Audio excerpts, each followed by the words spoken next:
The Tlatelolco Massacre occurred on October 2, 1968 in Mexico City. The historic Tlatelolco Plaza de las Tres Culturas is where the massacre took place. The plaza is the main square in the Tlatelolco neighborhood and pays homage to the three periods of Mexican history: pre-Columbian, Spanish colonial, and the independent Mestizo nation.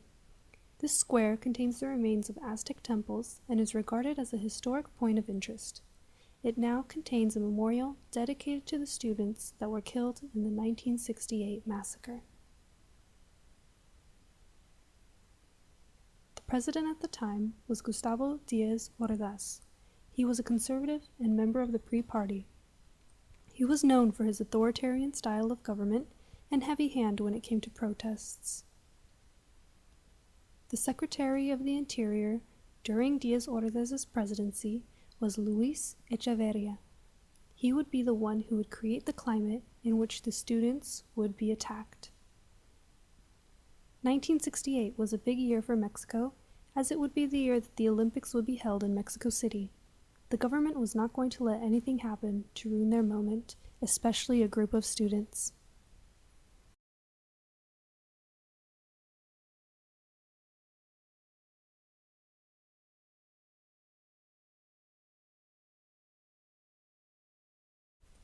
The student movement of 1968 began in the mid-60s, but it wasn't truly enforced until July of 1968.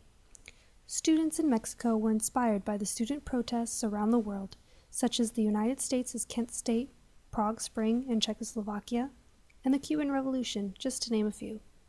The 1960s was a time of social change, and the students were going to take full advantage of this trend that was sweeping the globe. It began on July 22, 1968, when two groups of students began fighting in a suburb of Mexico City.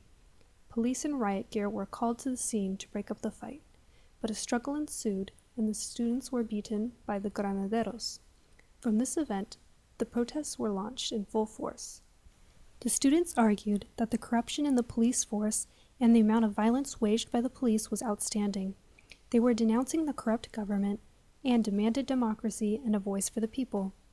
They proceeded to plead with Mexican officials in hopes of getting their demands met, but the government turned the other way and ignored the students. The problem is, they would not be ignored. The Olympics was another topic of frustration for the students. How could a country spend so much money on the Olympics and not take care of their people first? The poor and indigenous were pushed into the shadows, which angered the university students. On July 26, 1968, the Federación Nacional de Estudiantes Técnicos staged a protest march that would be in support of Fidel Castro and the Cuban Revolution. These students were to head to the IPN campus when things would become violent.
Police say that they vandalized buildings and caused trouble, but there are no official reports.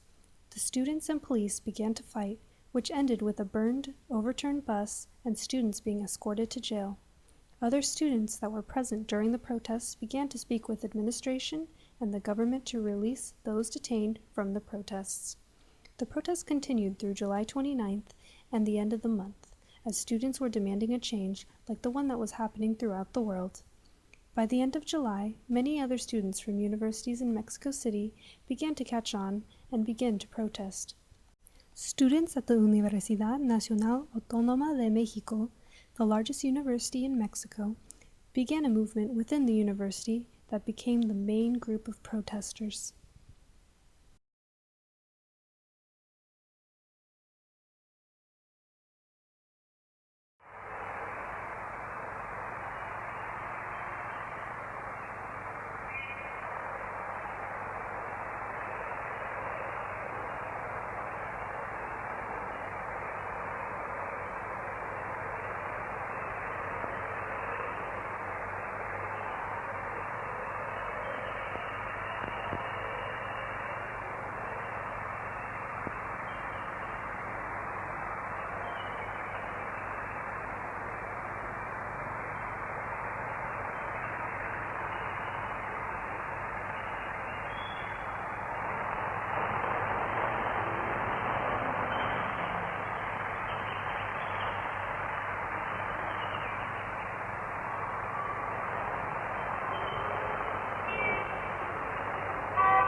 August was the most intense month of the protests. On August 1st, President Díaz-Ordaz had vowed to listen to what the students had to say and act accordingly in solidarity with the movement. This had given hope to the protesters, but it was a false hope, and Díaz-Ordaz would not follow through. On the same day, 100,000 protesters were led by a rector at UNAM named Javier Barros Sierra in one part of Mexico City, and in another, a group of IPN students. They would form the Consejo Nacional de Huelga in an attempt to recognize student interests in multiple universities that were participating in these protests.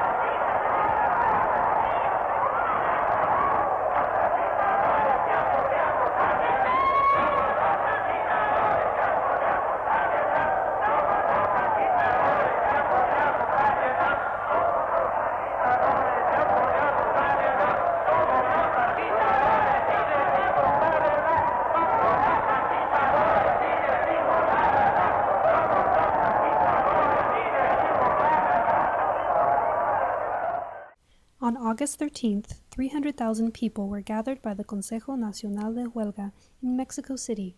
They were anticipating the talks with government officials, but when it did not happen, they staged another, larger strike.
On August 27th, they led the march through the streets to Zocalo.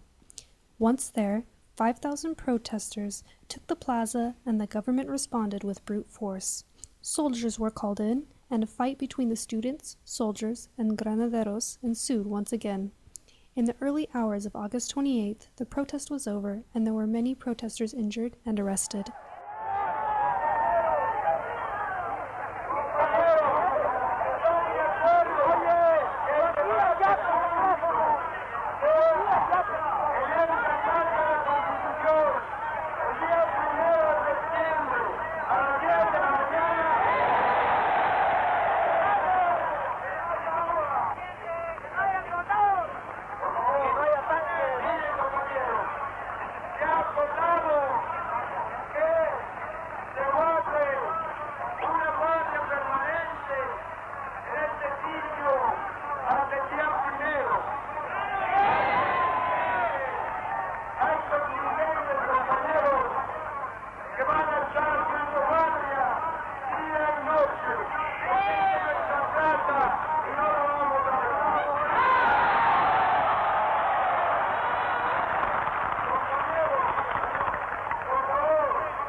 The students would not give up, but little did they know that the worst was yet to come.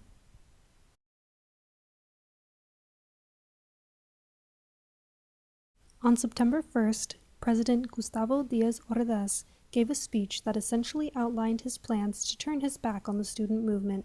The government wouldn't be facilitating any more discussions with the students, and confrontation would be the way in which students would be dealt with until they kept quiet. The CNH decided that they would play along with the government's game and staged a silent protest on September 13th. Thousands of people came out to march along the streets without disrupting the public. Armed forces were brought in by the government to make sure nothing would get out of hand, and they remained as spectators for the duration of the march.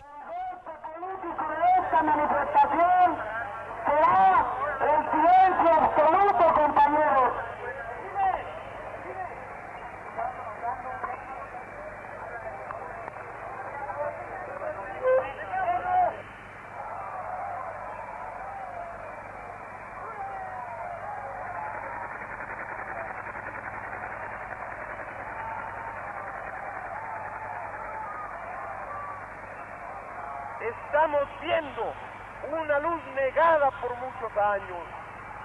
Hay que cuidar que esta luz, deslumbrándonos, no nos ciegue, porque si eso sucede, perderemos el paso y ese momento será el instante que nuestro enemigo aproveche para volver a amordazarnos y a poner cadenas. Pero algo no podrá lograr. Las vendas quemadas no serán colocadas en nuestros ojos de nueva cuenta, porque algo importante hemos ganado. Hemos ganado la conciencia de la acción. Ahora discutimos cómo romper las cadenas, no si se pueden romper. Nadie piensa ahora que no importa estar atado. Hemos vivido libertad en las calles. Hemos vivido democracia en miles de asambleas, de mítines y de manifestaciones.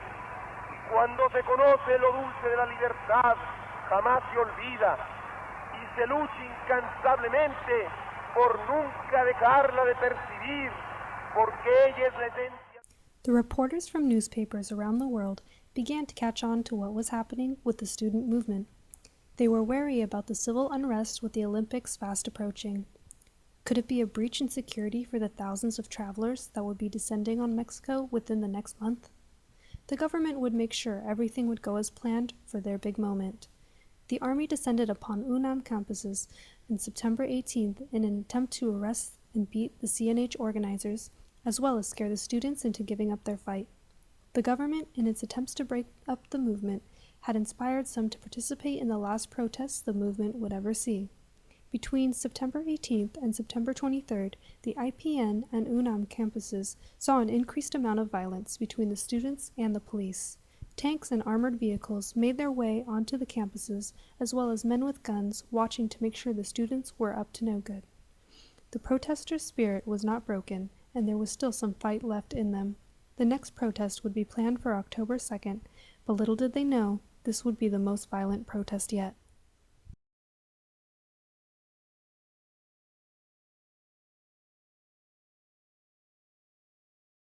Jefe del Comité General de Huelga. Parecía muy turbado y me ha dicho, ¿sabes? He llegado con retraso porque casi toda la plaza, desde 3 o 4 kilómetros de aquí, está rodeada por carros de combate y camiones cargados de soldados con las ametralladoras. Y no dejan pasar a nadie. He tenido que dar una gran vuelta y por eso he llegado con retraso. Entonces Sócrates fue al micrófono, en esta plaza que seguía llenándose, y dijo, compañeros, hemos cambiado de idea.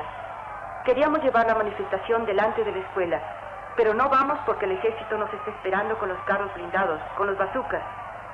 Ir allá es una provocación inútil. Por eso les pido, compañeros, que apenas termine nuestra reunión, se dispersen y vayan a sus casas.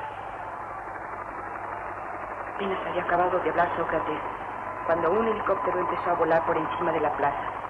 Un helicóptero verde del ejército, en círculos concéntricos, cada vez más bajo. Cada vez más bajo. Esto me preocupaba y le dije a Manuel, ¿qué es todo esto? Y él me contestó que no me preocupara. Los chicos no estaban excitados, Estaban tranquilos, quietos. Mientras discutíamos sobre la presencia del helicóptero, este había lanzado 2 bengalas verdes. Después de estar en el Vietnam, yo sé muy bien que siempre que un helicóptero o un avión lanza una bengala es porque quiere señalar el lugar donde hay que atacar. Entonces me preocupé y les dije a los chicos, mirad que están tirando bengalas, y si tiran bengalas significa que tienen intención de disparar. Pero ellos no me tomaron en serio. Y como sabían que había estado en Vietnam, me dijeron, hey, tú ves las cosas como en Vietnam. No había acabado de hablar cuando se oyó un gran ruido, un ruido atronador de camiones y de carros blindados. Y la plaza fue literalmente rodeada por los 4 lados, porque el edificio donde nosotros estábamos, ese tercer piso donde estaban los estudiantes, da a la plaza. Y a cualquier parte a donde miráramos, veíamos llegar camiones y carros blindados. Al fondo, junto al edificio, hay una especie de paso superior, y se plantaron en el mismo. Los camiones se abrieron y los soldados salieron de ahí. 10 days before the Olympics were to begin in Mexico City, a group of students gathered at the Plaza de las Tres Culturas. It was late afternoon, and there had been speeches for various leaders of the universities and the CNH. Neighbors from nearby apartments were curious about what was going on, and some opened their windows, while others joined in the protesters in the plaza. Secretary of the Interior, Luis Echeverria, heard about the protests and sent soldiers to the plaza in tanks and armored vehicles. Out of nowhere, a gunshot came from one of the buildings. Thinking it was one of the students, the soldiers and police began firing anywhere and everywhere. They began to arrest as many people as they could get their hands on. Injured or not, they took them in. The shots were fired at men, women, and children. Witnesses say that hundreds or even thousands were dead, but the government would only report 4 at the beginning, then 20. It was no surprise that the government would attempt to cover up this horrible tragedy. Mothers and fathers were asked to accept money in return for their silence of their children's deaths. The government went so far as to play it off like it didn't even happen. In an interview with documentary filmmaker and social rights activist Francesco Taboada Tabone from Cuernavaca, Mexico, talks about the government's errors in the movement. In his own words, he describes it as los errores principales del gobierno son impulsar la impunidad, es decir, nunca se castiga a los corruptos, imponer el sistema económico neoliberal que beneficia solo un grupo de empresas y empobrece a la gran mayoría de la población, aprobar la reforma fiscal que empobrece a los que menos tienen y impulsar el entonicidio de los grupos indígenas de México a través de políticas públicas. By October 3rd, the Plaza de las Tres Culturas had been cleaned out and there was no sign of a massacre. The local and foreign media would not cover the story in depth, but would give the official count as 4 deaths and a relatively easy, non-threatening protest where a few students happened to die. The Olympics came and went smoothly. The Black Power salutes of John Carlos and Tommy Smith would overshadow the events of the massacre, leaving the protesters at Tlatelolco largely forgotten by the outside world.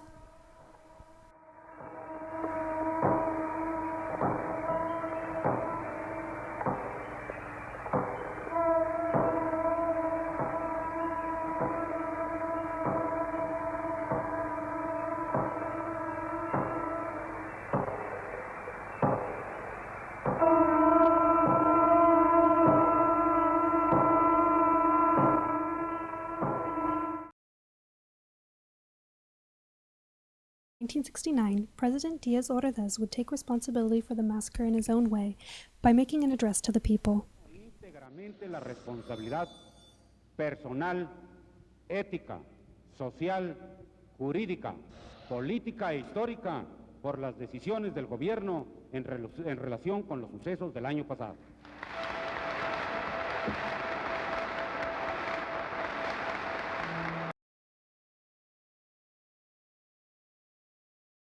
In recent years, a series of U.S. government documents that was related to intelligence regarding the Mexican government and the student protests came to light. It suggests that the U.S. was wary about the climate of Mexico during the time of the protests. It also uncovered some other, more interesting details. The shooter that was thought to be a student protester that shot the soldiers on October 2nd may in fact have been working with the government. It is rumored to be a communication error, but but it could have very well been the work of Echeverria in a setup to dismantle the protests. Today, people still gather, especially students, at the Plaza de las Tres Culturas to commemorate those killed in the massacre. It is a yearly protest to remember what happened, as well as speak out against the injustices of the government. The current situation, dealing with the massacre of 43 students from the Raúl Isidro Normal Teaching School in Ayotzinapa, Guerrero, is a repeat of history. Essentially, the same motives were used by the government in silencing the students. A government cover-up and an absent president has fueled the fire in the movement. Thousands of protesters all across Mexico, as well as Mexicans in other countries, have taken up protesting as a way to express their dissatisfaction with the government. The government officials don't seem to learn that listening to the people is the best way to create a peaceful country, not oppression. On November 20th, 2014, thousands of people marched in Mexico City, starting in the Plaza de las Tres Culturas to commemorate the students of the massacre in 1968 and ending at Zocalo. A new student movement has begun, and hopefully this time the government will do things differently.